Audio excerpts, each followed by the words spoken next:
Hello viewers, welcome to my channel. আজকের ভিডিওতে আমরা দেখাবো কিভাবে বিকাশের ব্যালেন্স চেক করবেন ডায়াল করে। একদম সহজভাবে ও সিম্পলভাবে দেখিয়ে দিব। চলুন শুরু করা যাক। প্রথমে আপনার ডায়াল প্যাডে চলে আসবেন। আসার পর এখান থেকে কিপ্যাড থেকে আপনারা ডায়াল করবেন *247#। তারপর আপনারা কল করবেন। যে নাম্বারে বিকাশ অবশ্যই সেই নাম্বার দিবেন। দেওয়ার পর এখানে দেখতে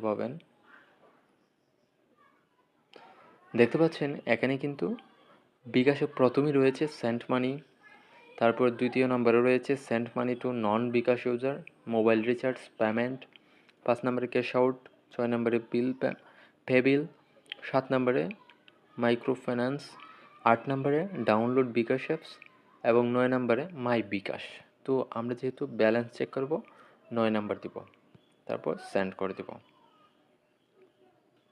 সেন্ড করার পর দেখতে পাচ্ছেন প্রথম যে রয়েছে চেক ব্যালেন্স, এখান থেকে কিন্তু আমরা চেক ব্যালেন্স করতে 1 দিব, তারপর সেন্ড করব। সেন্ড করার পর দেখতে পাচ্ছেন এন্টার ইওর পিন, এখানে কিন্তু আমরা পিন দিতে হবে। বিকাশ পিন 5 সংখ্যার পিন দেওয়ার পর সেন্ড অপশনে ক্লিক করব। ক্লিক করার পর দেখতে পাচ্ছেন বিকাশ কারেন্ট ব্যালেন্স কিন্তু এখানে দেখাচ্ছে কত টাকা আমার অ্যাভেলেবেল ব্যালেন্স রয়েছে। তো আশা করি বুঝতে পারছেন কিভাবে ব্যালেন্স চেক করবেন ডায়াল করে। এ ধরনের ইনফরমেটিভ ভিডিও পেতে আমাদের চ্যানেলটি সাবস্ক্রাইব করুন এবং আমাদের সাথেই থাকুন। ধন্যবাদ।